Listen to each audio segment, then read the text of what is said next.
might find a form in my melanin. Great state I'm in all states I'm in. I might find a form in my melanin.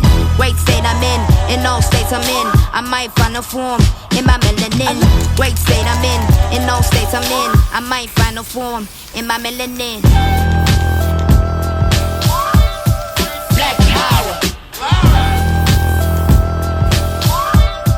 Black power. Black power. I hate to say my feelings for you still exist, but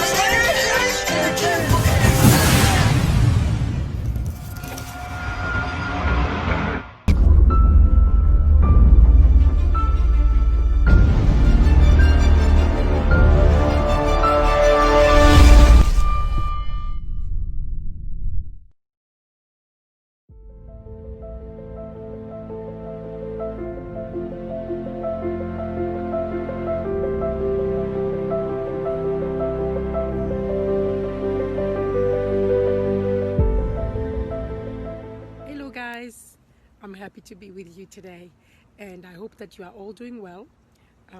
Life goes on with its struggles, with its blessings and with its lessons. So we just go through and we find the best way to deal with whatever is in front of us. Today I want to really talk about something special to my heart, and it's the children of Kinshasa. I grew up in Kinshasa. Kinshasa is the capital of the Democratic Republic of Congo, and I grew up there in a very regular neighborhood with just regular people, and it was really the most beautiful time of my life, growing up in a city like Kinshasa. It's a big city. Today the population probably tripled or quadrupled since I grew up there, and it's a city with a lot of challenges like a lot of urban centers in the world can have. But in addition, we also have the issue of poverty, and poverty is causing a lot of behaviors that we would not normally see in our culture and in our societies. One of these phenomenon is the phenomenon of abandoning children. So we have a lot of children who are abandoned, and parents, cannot cope economically, and sometimes rather than deal with it or having to see your children starve or die, people find excuses to let go of a child. And it's very sad because a lot of these children, sometimes I would say about 40% of these children are abandoned because of supposedly reason of witchcraft or something like that. So some pastors are out there, some people are out there accusing basically children to be the ones who are bringing bad luck to the family.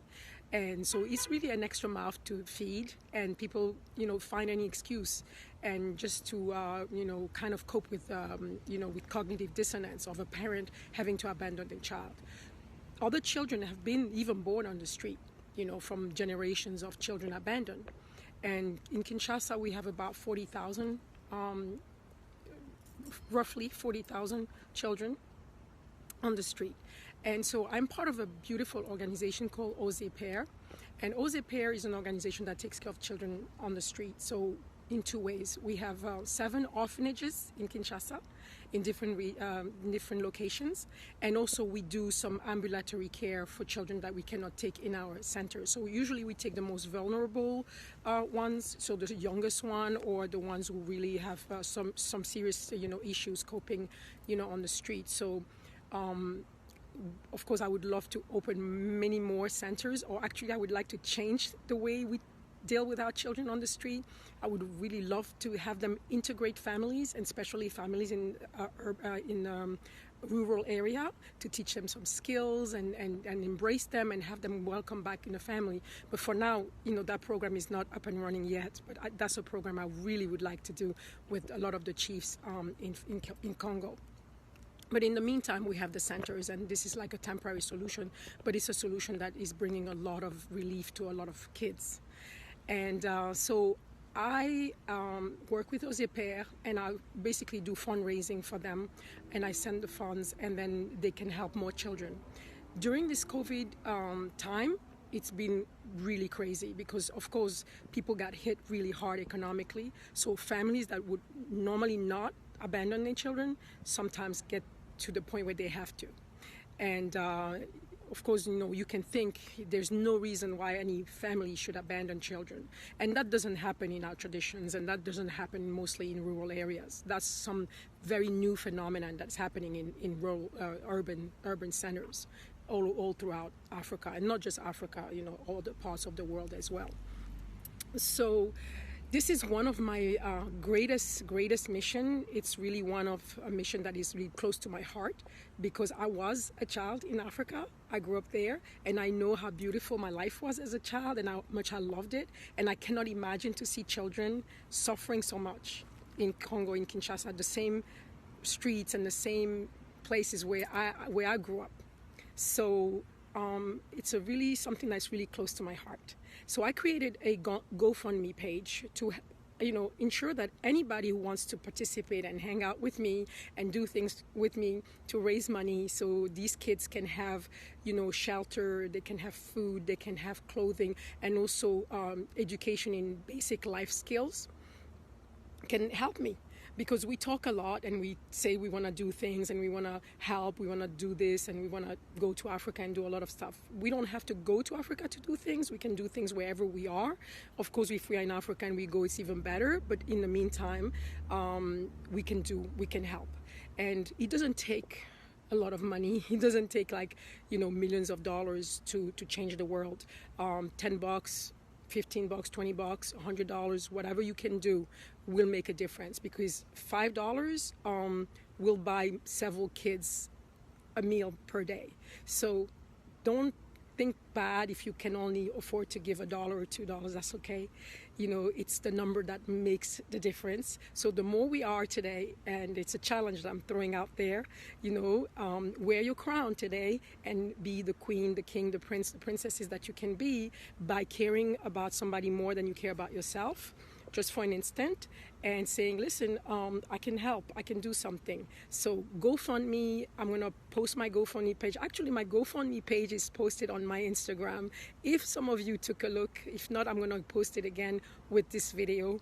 Go on my GoFundMe page, send something, participate. Even $1 would make a difference. If you have kids who have some savings and maybe they have a quarter or something, it's okay. Show them that, it feels good to be kind. It feels good to give. So I always say, be selfish. Give something, because when you help someone else, it feels good, and also it brings you blessings, and it elevates your soul. So today, this is really what I would like to see. I would like to see all my friends on Facebook, all my friends on Instagram participate in this effort and help, okay? So go check out my GoFundMe page for the Elikia Hope Foundation, which is my foundation here in New York and in the United States. And this foundation is linked to the orphanages managed by Ose Père in Kinshasa. So there's all the information that is up there on the GoFundMe page. And thank you so much, because I know that out there's going to be a lot of people wearing their crowns today and say, in honor of Queen Diambi and in honor of the mission that we have all together to face and to work hard on, if we say we want to change the world, it just takes sometimes a small donation to make a difference in somebody's life. So please don't hesitate. Help my kids in Congo, my babies. I love them so much, and they are so funny, so smart, so creative. They are just like the future of the world. So, and I will, post some documentaries when I go to Congo, and I will go visit them. I will post some films of them, and you will see they are just angels on the earth, and they teach us how to love, and they teach us how to appreciate what we have, and they teach us how to live in a community, how to share. They come here for a reason. Angels, they might look like they are the ones who have the least, but yet again, they can teach us so much about how to be a good human being. So Ubuntu, my friends, Ubuntu. I am because you are. So please, let's be together. Okay? Mwah. I love you guys.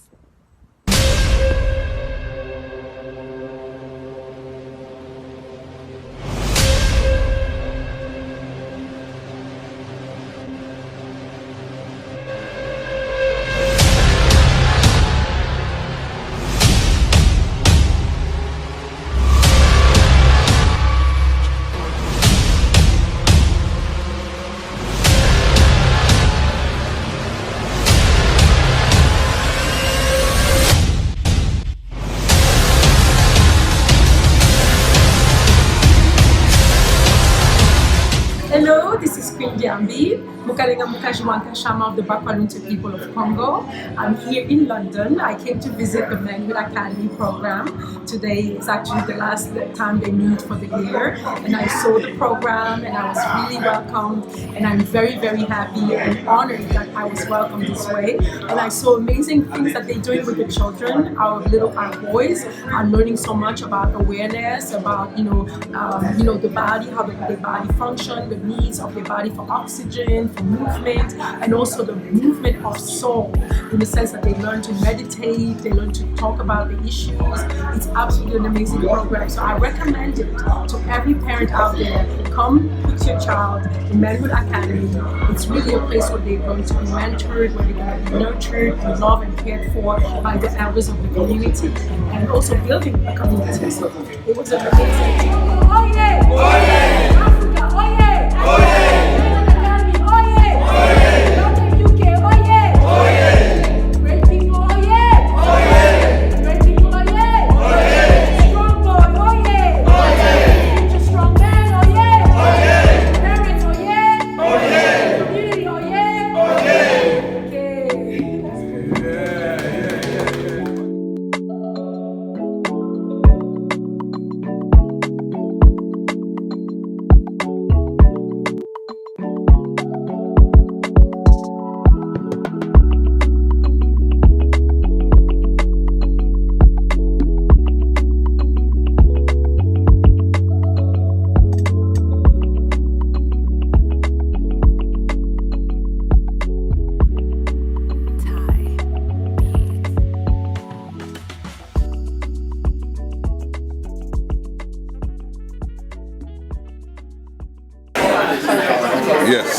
Yes, Mr. Levi.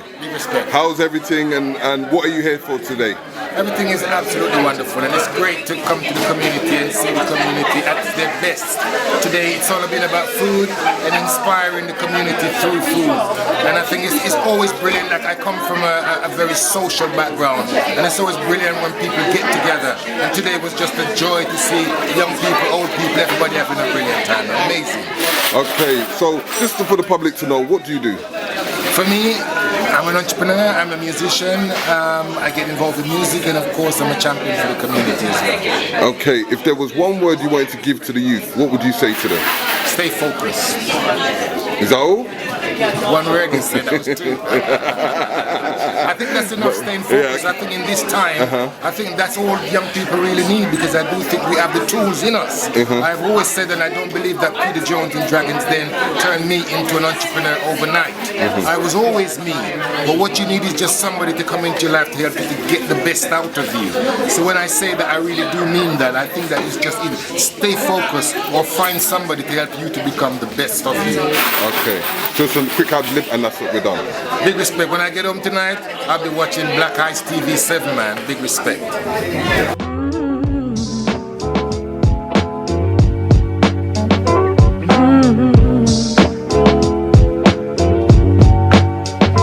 One of these, it'll all be over.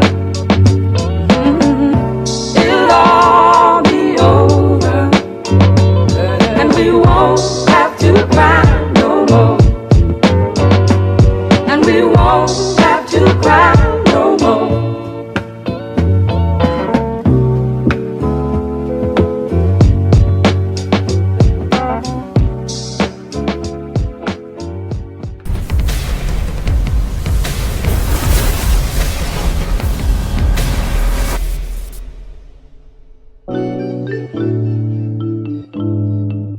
Don't die on me. I said, young black king, don't die on me. You my brother, you my keeper, I need you to keep an eye on me. And no more fighting on the streets, walking around with all this pride on me. Shit's tough for us already, know that you can still rely on me. Please, just stay alive for me. And my young black queens, don't quit now. Yeah, you're the only skin and not the courage in my bones. Now I'm misunderstood and I'm feeling like Nina Simone. The way I told the world, would have thought that I was Sims. See her on stage, I know that women can be kings. I know that it's fucked.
teach us Manhood Academy, and I appreciate your time and your patience for you coming here and speaking to us about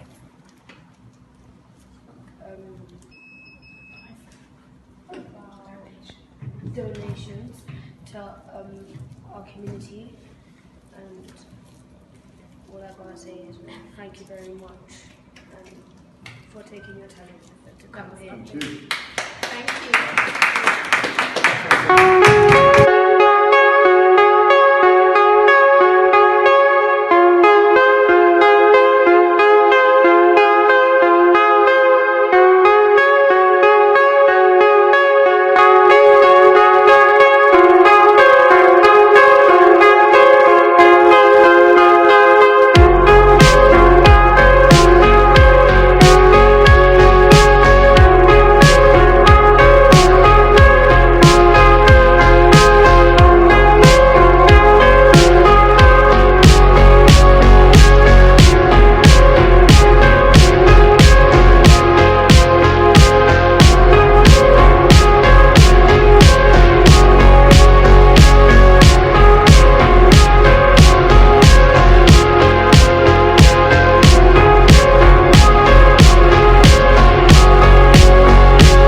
What legacy are you leaving behind?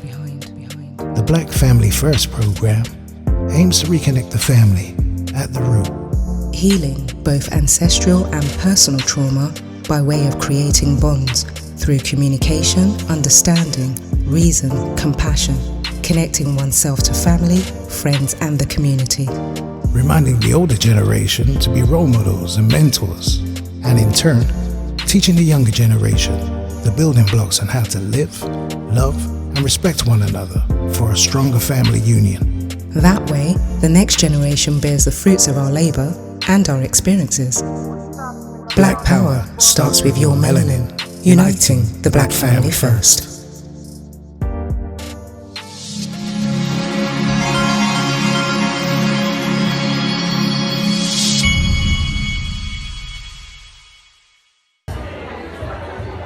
Where's Manhood Academy today? We are at the mighty Legacy Centre in Birmingham, Strong.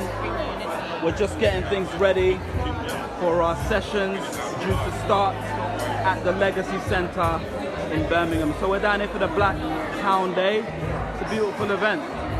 You know, 1,500 people have passed through the centre, the Legacy Centre, throughout the day. And it's a beautiful thing.